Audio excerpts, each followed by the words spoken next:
Vous connaissez cette sensation quand vous terminez un animé et qu'il vous reste juste ce vide. Ce moment où tu sais que t'as assisté à quelque chose de grand, un animé qui t'a pris à la gorge, qui t'a fait vibrer, sourire, puis qui t'a brisé.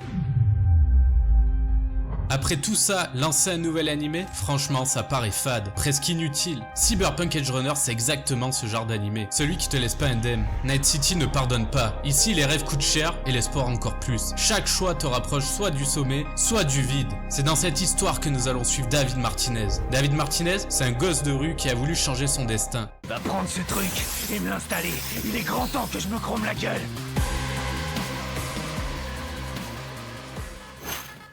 Et dans cette ville, vouloir changer le destin, c'est déjà signer sa fin.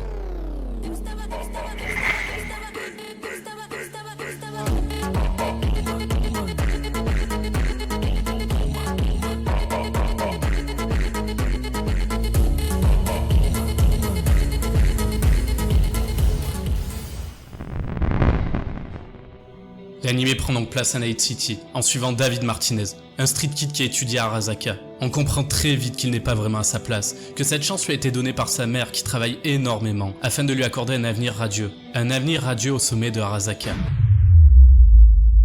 C'est le rêve de sa mère et qui aura toute son importance pour la suite. Il y a un vrai fossé entre ses camarades, qui sont fils de corpo, gosses de riches, et David qui vient du quartier défavorisé de Santo Domingo. Se ramener à l'école élitiste de Arasaka avec des logiciels d'occasion obsolètes, c'est un peu comme se ramener en Peugeot 208 devant le Casino Palace de Monaco. C'est compliqué. Ce contraste te met dans le bain. David n'a pas la même chance que ses camarades, qui ont les implants dernier cri, vêtements de luxe et accès aux meilleures améliorations possibles. Et pourtant, c'est bien David qui va les dépasser.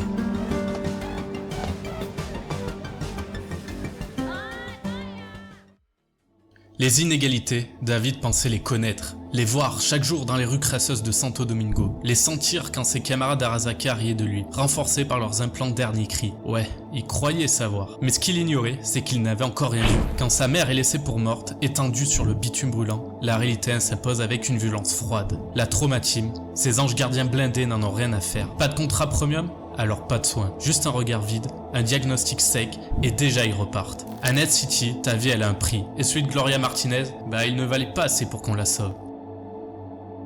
Ce jour-là, David ne perd pas seulement sa mère, il perd ce qui lui restait de foi en ce système pourri. Plus de mère, donc plus de revenus stables. Le loyer, en retard. Les factures, elles s'entassent, et les appels des créanciers deviennent quotidiens. Comme les corbeaux tournant autour d'une carcasse. Son uniforme d'Arasaka, pas lavé depuis longtemps. Ses camarades, eux, le regardent comme un parasite qui n'a plus rien à faire là. Chaque jour à l'académie est un rappel cruel. Il ne fait plus partie de ce monde. Même l'appartement, ce petit refuge qu'il partageait avec sa mère, devient un poids. Maintenant, c'est le silence qui fait le plus mal. Plus personne pour l'attendre le soir, pour le rassurer et lui dire que tout ira bien. Plus personne pour croire en lui. Moi, à sa place, j'aurais mal tourné. Pour David, ce vide le remplit de colère, d'injustice et d'un implant militaire trouvé dans les affaires de sa mère. Le Sandé Vistant, que l'on avait aperçu au début de l'épisode. Cet implant surpuissant permet d'accélérer le temps. Plutôt que de le vendre une poignée d'édits, il prend la décision de se le faire installer, ce qui est entre nous, je pense, la meilleure décision à prendre à ce moment-là. Sa nouvelle vie commence à partir de cet instant.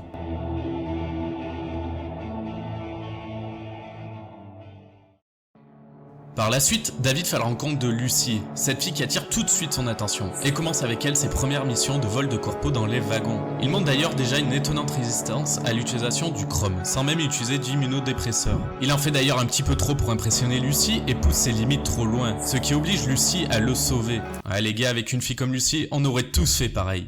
Cette rencontre pose les bases de tout l'animé. Lucy ramène David chez elle et lui fait découvrir son rêve au travers d'une danse sensorielle. Quitter Night City, qu'elle voit comme une prison, et aller sur la lune. J'ai l'impression qu'on forme une bonne équipe tous les deux. À ce moment, le duo semble partager un vrai moment de complicité, voire plus, mais c'était un piège. Lucy a temporisé dans son appartement pour que son groupe rapplique et puisse reprendre le Sandé Vistant qui leur appartenait. Gloria, mère de David, était un de leurs alliés. On comprend d'ailleurs comment elle pouvait payer les études de David. Je trouve que cette séquence est très intéressante du monde de Night City. Lucy dévoile son rêve finalement très tôt à David, juste après une journée assez chargée en aventure, certes. Ce rêve, on découvrira plus tard qu'elle ne l'a montré à personne du groupe. Alors pourquoi David ? Elle savait très bien qu'elle allait le trahir assez vite et qu'il avait de grandes chances qu'il meure. Lucy a finalement eu une réelle connexion avec David et un vrai début d'attachement. Mais à Night City, ce genre d'émotion passe en second plan. Lucy est piégée par ses obligations et ses compromis cruels. Elle se devait de prévenir le groupe. Auquel cas, ses problèmes auraient pu être plus grands. Finalement, Maine, le leader, décide de laisser la chance à David d'intégrer le groupe d'Edge Runners. Nous faisons la rencontre de personnages hauts en couleur et attachants. Maine, le leader du groupe, qui est un peu abusé sur les implants. Dorio, bras droit de Maine, incarne la voix de la sagesse et est plus réfléchi. Rebecca, une petite fille à ne pas sous-estimer, qui a la fâcheuse tendance à tirer un peu partout. Pilar, le comique du groupe en soutien. Kiwi et Lucy, les netrunneuses du groupe, très utiles pour le hacking et les infiltrations. Et Falco, le discret hubber du groupe. Pour David, pas question de rester dans l'ombre. Chacun a une place particulière dans ce groupe, et David va devoir très vite faire ses preuves. Surtout qu'il a sur lui le sang dévastant qui est encore la propriété de Maine. À Night City, chaque choix te rapproche de la fin. Et pour notre héros, tout commence à partir de ses premières missions avec les Edge Runners. Chaque mission devient une épreuve, et chaque épreuve devient un combat. Mais David est prêt. Prouve-moi que t'en as dans le bide.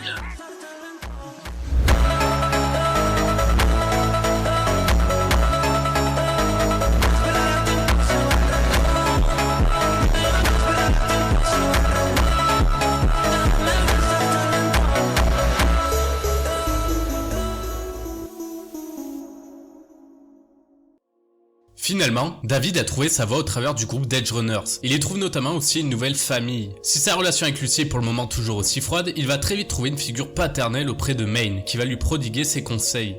Économise tes édits et investis dans des implants. De la viande sans chrome fera pas long feu avec un Sandevistan.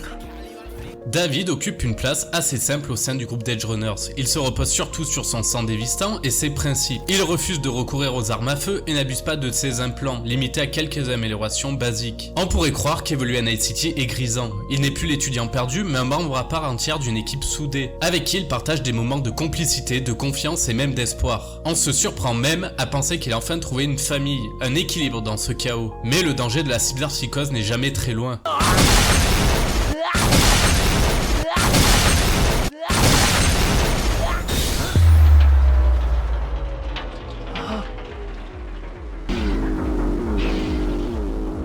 Cette mort, elle est soudaine, brutale, presque comique. Elle te rappelle le monde où tu vis, et surtout te rappelle la cyberpsychose. Le concept de la cyberpsychose est très intéressant dans le monde de Cyberpunk et très mis en avant dans cet animé. Il s'agit d'une dérive mentale causée par l'abus d'implants cybernétiques. Les implants ne sont pas juste physiques, ils interfèrent avec ton cerveau, ton identité et tes émotions. Nous l'avions aperçu au début de l'animé par le biais de James Norris et abordé le sujet dans les DS. Et elle menace d'ailleurs quelqu'un d'autre du groupe.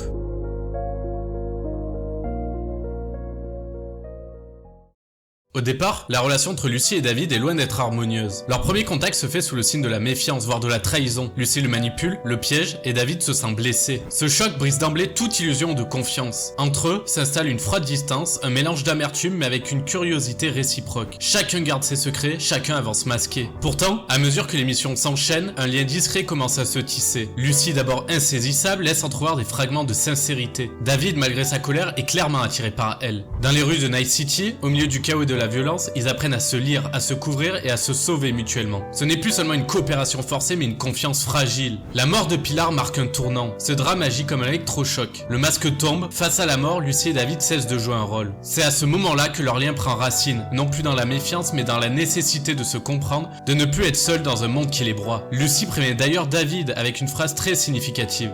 Ce n'est pas grâce à sa vie qu'on se fait un nom chez les cyberpunks. C'est grâce à sa mort. À partir de là, leur relation n'est plus une simple alliance, c'est une promesse silencieuse, un refuge dans la tempête.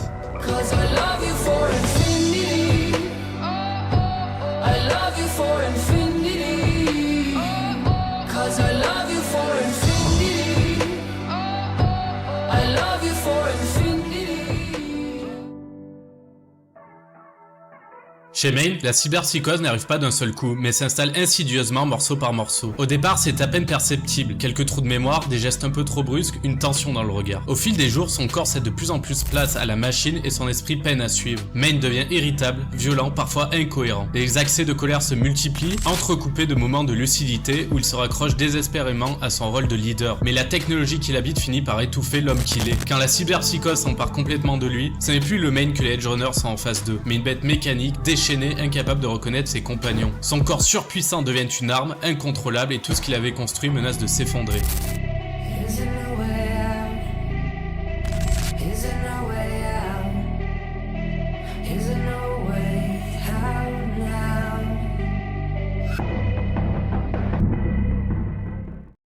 La chute de Maine, elle est tragique parce qu'elle incarne la fatalité de Night City. Peu importe ta force, ton charisme ou ta loyauté, plus tu t'augmentes pour survivre, plus tu creuses ta propre tombe. Il est là tout le paradoxe de Cyberpunk Edge Runners. Même une machine de guerre comme Maine finit brisée face à la cyberpsychose. Sa disparition marque un tournant. David, accablé par la perte, se couvre d'un plan et s'enfonce dans une voie sans retour en arrière. Le gamin hésitant qui essayait simplement de prouver qu'il avait sa place a disparu. «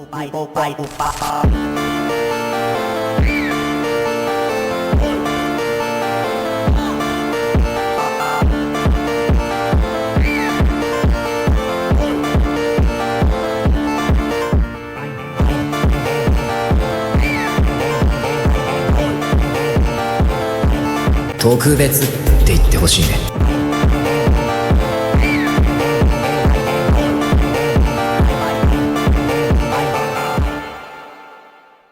Dans ce nouvel acte, David est métamorphosé. Plus musclé, couvert de chrome, habité d'une assurance qui tranche avec sa fragilité d'autrefois. Mais cette transformation ne vient pas seulement des implants. Il porte sur ses épaules l'héritage de Maine, la responsabilité de guider l'équipe. Là où il suivait, il commande désormais. Là où il doutait, il impose ses choix. Le groupe aussi a changé. Certains visages manquent, d'autres se sont rapprochés. Lucy a quitté les Edge Runners tout en restant à ses côtés le soir. Petit coquin. Rebecca le suit avec loyauté et même Kiwi, pourtant distante, reconnaît sa légitimité. Chacun semble s'être adapté à ce nouvel équilibre, comme si David était devenu le ciment de cette famille brisée. Mais derrière cette ascension se cache une ombre. Pour maintenir ce rôle de leader, David s'implante toujours plus, se rapprochant du même gouffre qui a englouti Maine. L'ellipse montre donc à la fois son triomphe et le germe de sa chute. Il est parvenu à prendre la place de son mentor, mais dans Night City, le destin des Edge Runners se répète souvent. Et inévitablement, la cyberpsychose commence à le guetter lui aussi. Les premières tensions apparaissent aussi dans le couple David-Lucy. Personne n'est spécial à Night City. Et ça, Lucy, elle l'a bien compris. Mais David est bien trop obsédé par le fait de la protéger, ainsi que de mener le groupe. Il se convainc clairement qu'il sort du lot. L'amour est sincère, mais les rêves de nos deux protagonistes sont bien trop différents. Ce qui est déroutant avec Cyberpunk, c'est la vitesse à laquelle tu changes. Night City te change. David était un jeune gringalet sous sang dévastant, puis aussi vite que la mort de Maine arrive, il se transforme en machine à chrome. Nous découvrons aussi le passé de Lucy, élevée dans une région éloignée contrôlée par Arasaka et entraînée pour devenir une netrunneuse d'élite dans un programme secret. Les enfants étaient envoyés dans le Vieux-Net pour récolter des données, au prix de leur vie tellement l'endroit était dangereux. Arasaka a sacrifié ses enfants comme des cobayes numériques. On comprend ainsi pourquoi Lucy déteste à ce point Night City et veut fuir cet enfer, sachant pertinemment qu'aucun endroit ne leur échappe, à part peut-être un seul endroit, la Lune. Mais Lucy est déjà bien trop attachée à David et sa peur de le perdre la pousse à affronter son passé. Elle se fait finalement capturer par Arasaka. David se fait lui aussi piéger par Faraday et Militex qui expérimente sur lui un exosquelette surpuissant. David, qui souhaite sauver Lucy, tombe complètement dans le panneau et se condamne clairement à la cyberpsychose à cet instant. Plus aucun retour en arrière n'est possible. Peut-on réellement avoir une fin heureuse à Night City? Dans un shonen classique, la réponse serait évidente. Mais à Night City, la réponse est tout autre. Le destin semble être tout tracé pour ceux qui s'éloignent de la vie paisible. Cette idée, on la retrouve dans le magnifique clip Let You Down avec Sasha, un personnage que l'on n'aperçoit pas une seule minute dans les 10 épisodes de Cyberpunk Edge Runners, qui n'est pas mentionné une seule fois. Elle renvoie l'idée de la vie à Night City en tant que cyberpunk, une vie spectaculaire mais courte. Tout comme David, Sasha incarne la destinée tragique des Edge Runners. Talentueuse, idéaliste, se bat pour quelqu'un qu'elle aime et condamnée par Night City à l'avance. Le rythme est lent, mélancolique, ce qui contraste avec la violence de ce monde. Au cours d'une mission pour Maine, elle perd finalement la vie juste devant les yeux de son mentor. David et Sasha, ce sont deux étoiles filantes éphémères de Night City. Une seule chose les différencie, David entrera dans la légende, tandis que Sasha sera oublié de tous.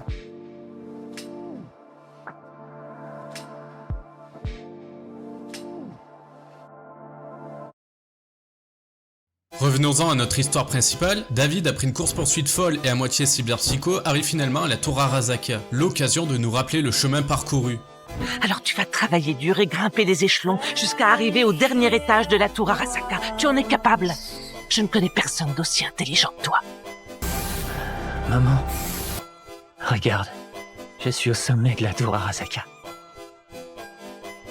Ça y est.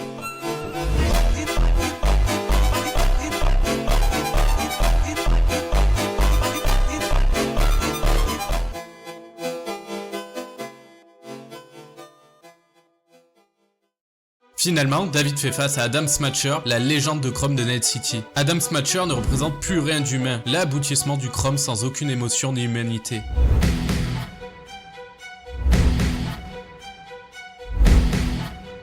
Le duel s'engage entre les deux. David est fort, très fort, mais Adam Smasher est d'un tout autre niveau. Plus rapide, plus précis, plus puissant. Il surclasse même Lucy en tant que Netrunner. David attaque avec une vitesse et une puissance absolument monstrueuse, mais Smasher encaisse absolument tout. Notre héros finit submergé par la puissance écrasante du monstre à la solde d'Arasaka. Il n'a pas réussi à sauver sa mère, il n'a pas réussi à sauver May, mais cette fois, il réussira à sauver la personne qui compte le plus pour lui, Lucy. Dans un ultime acte de bravoure, David se sacrifie et lui offre ce qu'elle désirait par-dessus tout. La possibilité d'accomplir son rêve. C'est ainsi que la légende David Martinez s'éteint, un sourire aux lèvres.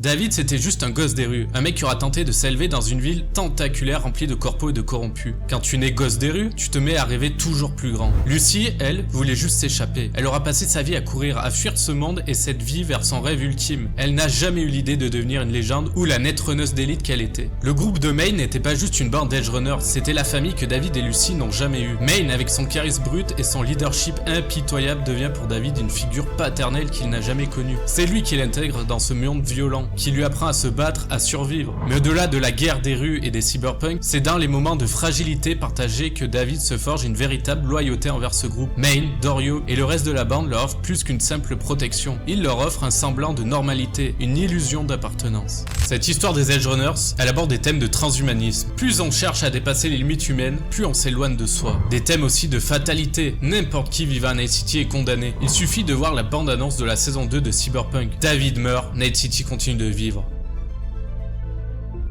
Les musiques auront su aussi nous transporter.